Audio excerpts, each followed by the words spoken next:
Buenas tardes, hermanos y hermanas. Dios les bendiga. Bienvenidos a esta noche de estudio bíblico. Vamos a comenzar nuestro estudio bíblico haciendo una oración. Le doy la bienvenida en nombre de Capilla Calvario High Ground, Ministerio en Español. Estamos estudiando el libro de Números. Esta noche vamos a estudiar capítulo 21, versículos 4 al 9. Y le he puesto como tema Israel, la serpiente de bronce y los creadores de ídolos. Vamos a orar. Bendito Padre, te damos toda la gloria y la honra a ti, bendito Señor. Padre Santo, bendice tu palabra, Señor, que va a ser expuesta en este estudio. Bendice a cada uno de los que van a participar en este estudio, Señor, que todos juntamente podamos recibir el mensaje que viene de tu parte, Señor. No miremos al hombre, Señor, sino lo que tú tienes preparado para nosotros. Tú nos hablas a través de muchas circunstancias, a través de tu palabra, a través de tu espíritu, Señor. Ahora queremos poner más que la debida atención a este estudio, Señor, y que juntamente podamos sacar estos tesoros que están en tu palabra, Señor. Bendícela, pues, y que todos podamos recibir el beneficio de recibir el conocimiento de tu palabra. En el poderoso nombre de Cristo Jesús oramos. Amén. Bien, Israel, la serpiente de bronce y los creadores de ídolos. Teniendo en cuenta este estudio del capítulo 21 de Números, versículos 4 al 9, los hijos de Israel estaban agotados por la larga marcha rodeando la tierra de Edom. En los capítulos anteriores hemos considerado cómo el pueblo de Edom se negó ceder al pueblo de Israel pasar por sus tierras. Así es que tuvieron que partir ellos desde Cades hacia la dirección hacia el monte Or, es decir, rumbo al Golfo de Ágaba. El Golfo de Ágaba está en la prolongación de lo que es el nororiental del Mar Rojo. En otras palabras, ellos desde el lugar que estaban en Cades tuvieron que retroceder para rodear todo lo que es Edom. Es algo que para ellos era bastante difícil porque ya habían avanzado bastante. Por eso, en el versículo 4 dice así, 21:4 dice: después que partieron del monte Or, camino del Mar Rojo, para rodear la tierra de Edom, el pueblo se desanimó en el camino. Sí, cuando partieron pues de este lugar por el camino del Mar Rojo, obviamente están yendo al sureste, tratando de rodear pues lo que es la tierra de Edom. Estaban como yendo en dirección hacia Egipto, lo cual era irónico porque es lo que de alguna forma la gente quería, regresar a Egipto. Versículo 5 dice: y habló el pueblo contra Dios y contra Moisés. Y otra vez la misma cantaleta, ¿no? Es decir, estaban ellos fastidiados, estaban renegando. Y la pregunta era: ¿por qué nos hiciste subir de Egipto para que muramos en este desierto? Pues no hay ni agua y nuestra alma tiene fastidio de este pan tan liviano. Hablaban, estaban descontentos, pero estaban descontentos de lo que Dios había hecho por ellos. Y estaban desconfiando incluso de lo que Dios iba a hacer. Murmuraban por el alimento. Estaban ya cansados del maná. Y hablaban otra vez, nuevamente: ¿por qué nos sacaste de Egipto?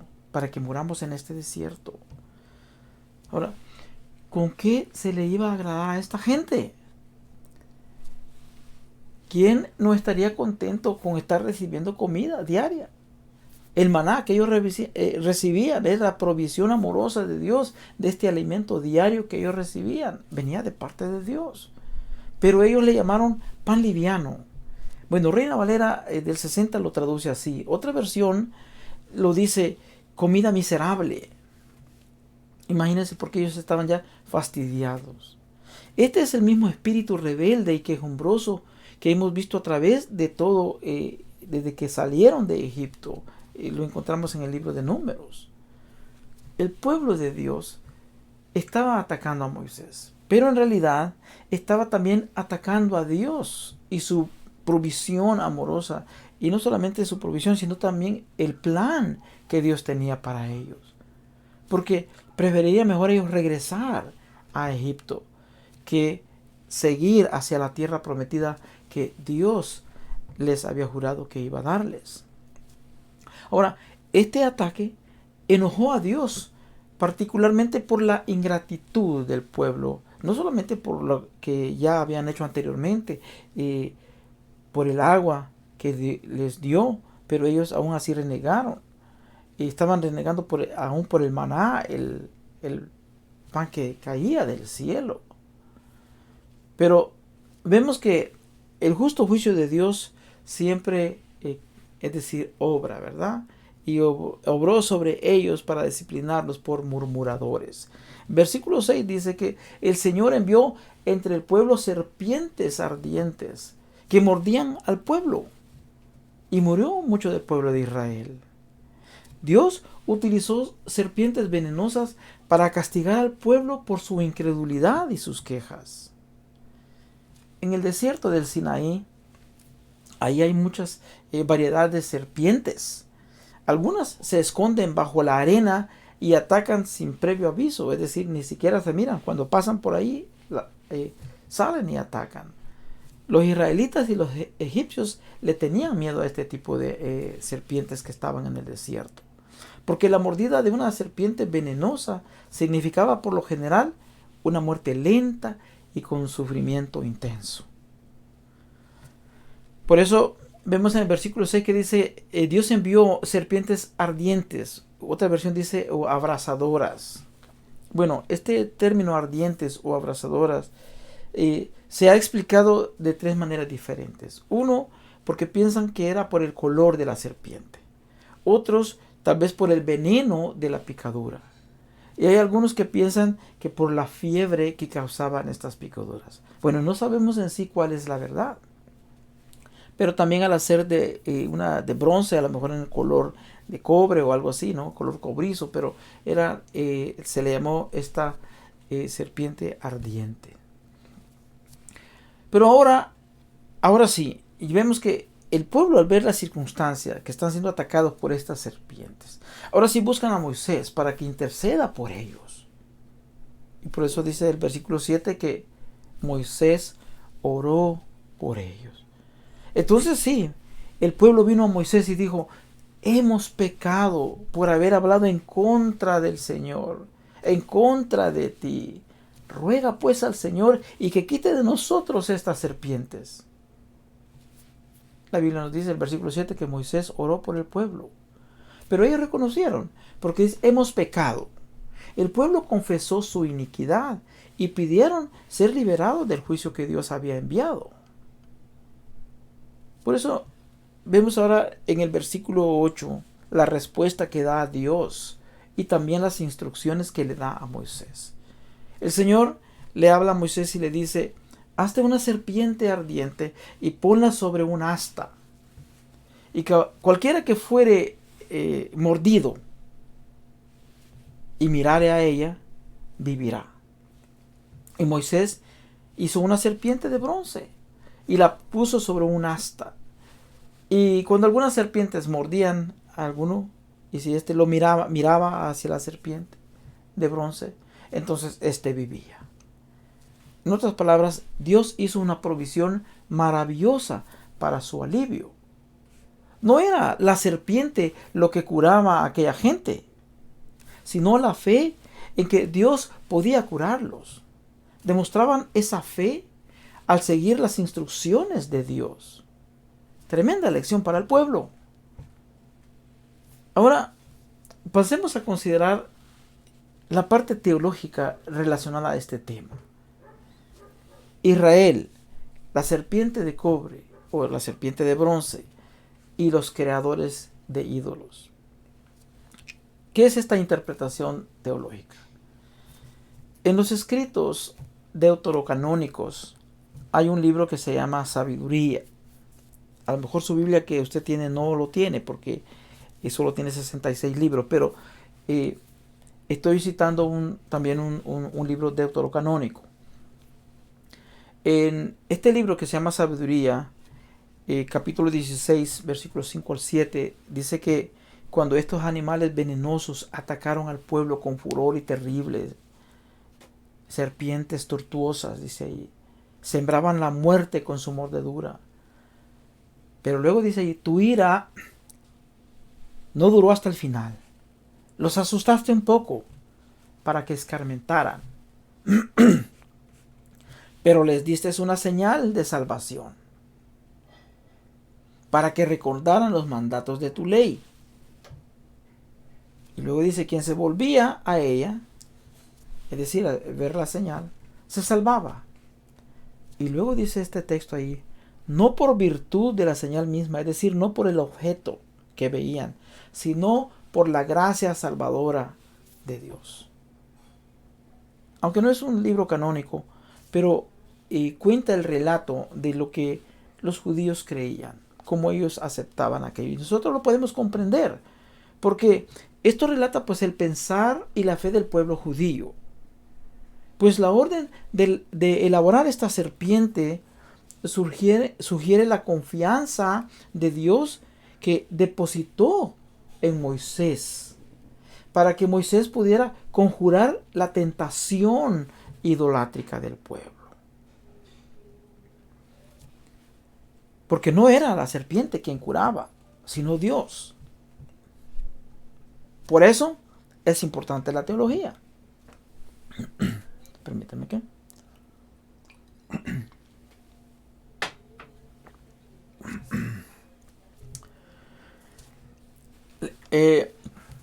La teología nos dice no solo lo que la Biblia dice, sino que también lo que significa. Y nos ayuda a conocer a Dios, que Él es el centro de cada situación. Cada evento en nuestra vida, cada evento de la humanidad, Dios es el centro de cada situación. Lo que Moisés hizo representa esa imagen cultural del pueblo, pero las órdenes de Dios es la que era capaz de salvar, y quien creía y obedecía y miraba, se salvaba.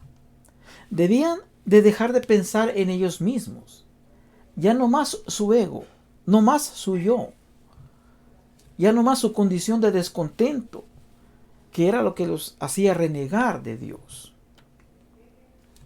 Al creer y al obedecer y al levantar la mirada, era un paso de obediencia, era un acto de fe. Y esto era lo que el Señor había mandado que se hiciera. Entonces, como resultado, obtenían sanación y salvación. Ahora, ¿qué iba a hacer para las generaciones futuras? Bueno, esto es una metáfora de la conversión. ¿Por qué? Porque después de haber confesado ellos su pecado, dejaban de ver hacia abajo, ¿verdad? Que ver hacia abajo pues significa la idolatría, o ver esa condición pecaminosa del hombre caído, del hombre de la tierra, y dirigir la mirada hacia arriba, hacia lo alto, hacia lo divino, para buscar el favor de Dios. Esto era todo lo que iba a simbolizar para las generaciones futuras. El problema está con los creadores de ídolos. ¿De quién estamos hablando? Bueno, estamos hablando de los que traemos la marca del pecado.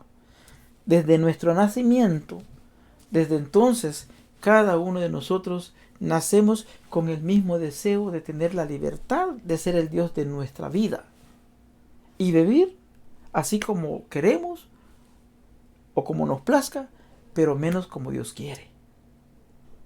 El deseo de Eva de comer la fruta y creer la mentira de la serpiente fue ser como Dios. Es lo que nos dice Génesis 3:5. Es por eso que Israel olvidó el propósito, y años después, lo que fue un instrumento o lo que fue un símbolo de la gracia de Dios, se convirtió en un instrumento de bajeza e idolatría.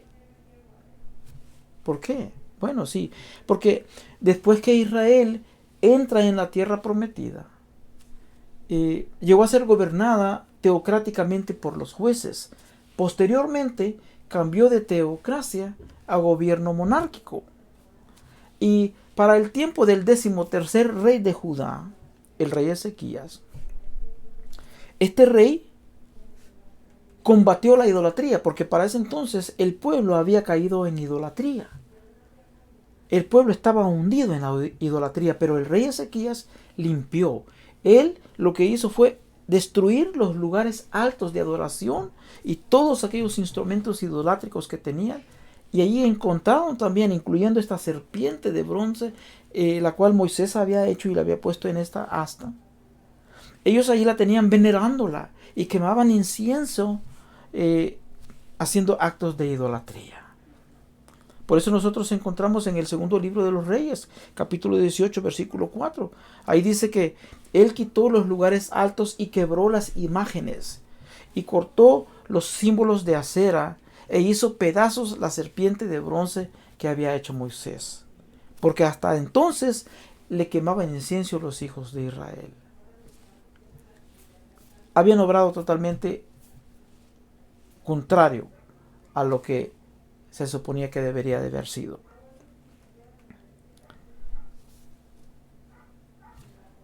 Cayeron en idolatría. Aquel instrumento que un tiempo fue símbolo de salvación, símbolo de la gracia de Dios, se convirtió pues en un objeto de vil adoración, trayendo idolatría. ¿Cómo podemos nosotros aplicar en tiempos modernos y especialmente para aquellos creyentes cristianos? Bueno, imagínense, hastiada del maná, la asamblea se rebela contra Dios y contra Moisés. Y le llamaron pan liviano o comida miserable.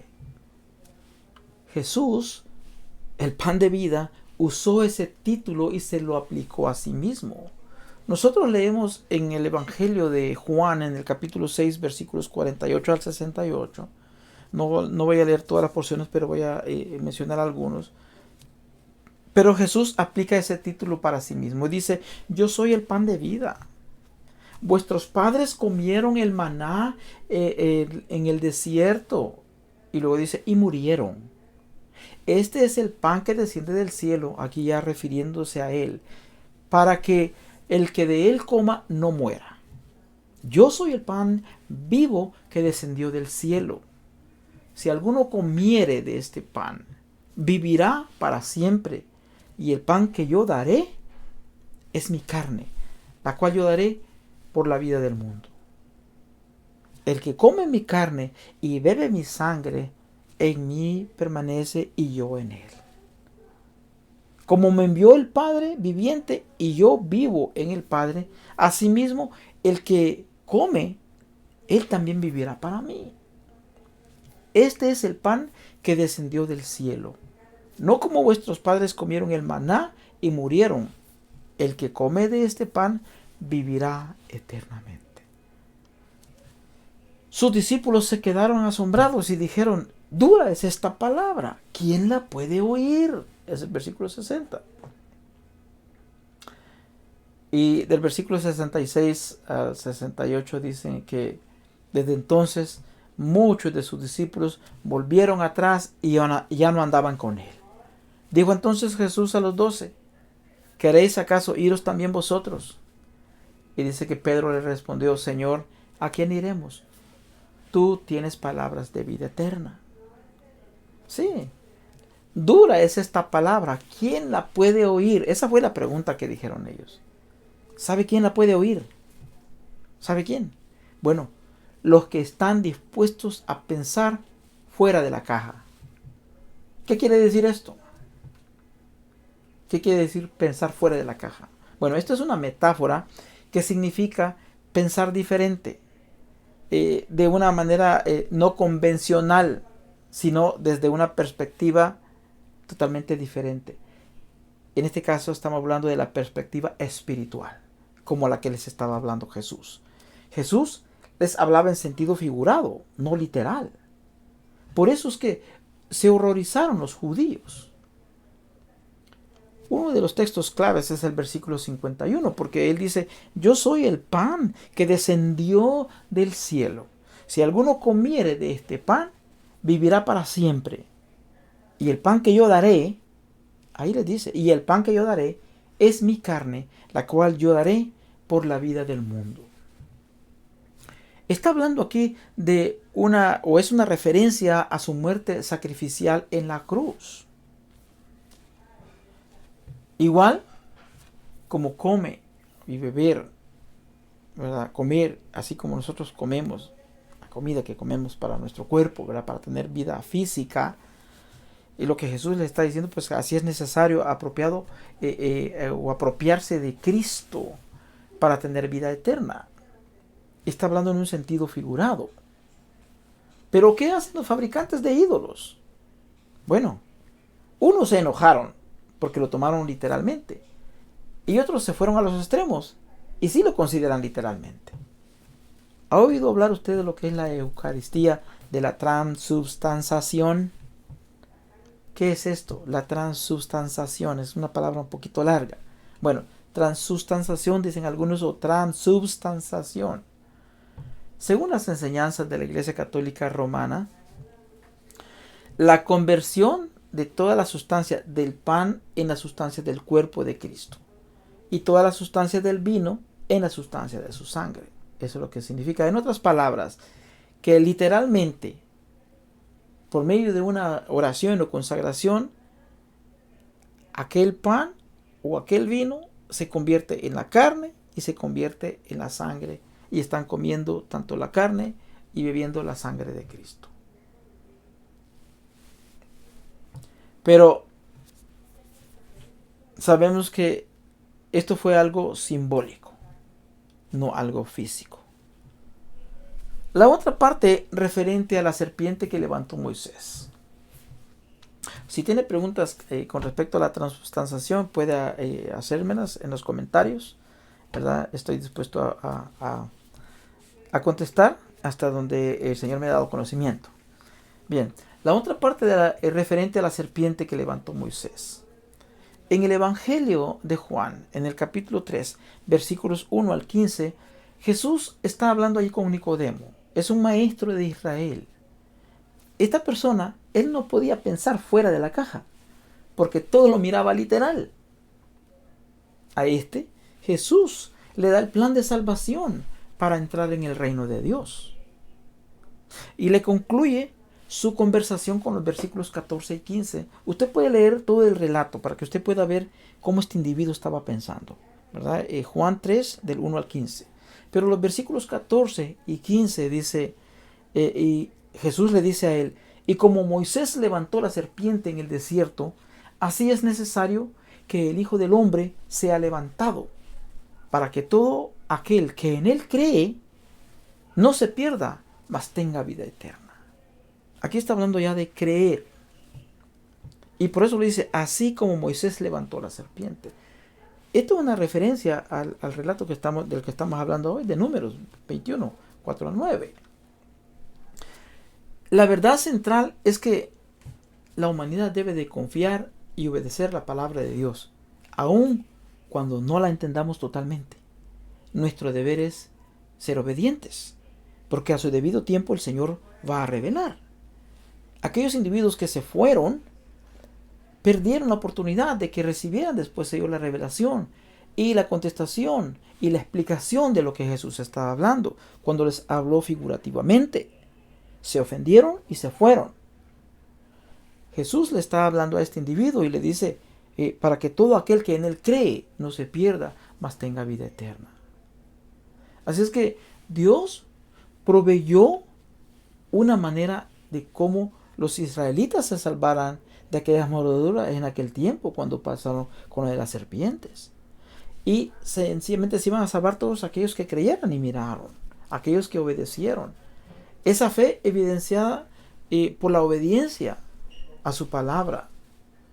Entonces nosotros podemos concluir que así como Dios prometió liberación de muerte por una mordedura de una serpiente para aquellos que creyeran en la palabra de Dios, es decir, porque obedecieron a lo que Dios le había dicho a Moisés y miraban la serpiente de bronce. Por eso ahora así también aquellos que creen en la palabra de Dios, es decir, el evangelio acerca de Cristo, y confían en que Jesús, lo que ha hecho Él, en aquel entonces todavía no lo había hecho, pero tenía que creer en lo que iba a hacer. Pero ahora ya está hecho, el sacrificio ya está terminado. Ahora tenemos que confiar en lo que Él ya hizo. Entonces, si se cree, entonces pueden ser salvos. Y salvos de la serpiente, el diablo. Y salvos del pecado, de esa mordedura del mal. Está hablando de una salvación mejor que la salvación de las picaduras de las serpientes en el tiempo de Israel. Ahora, sabemos que es una guerra espiritual. Y la serpiente anda por todos lados, Satanás. Y tiene muchos ayudantes.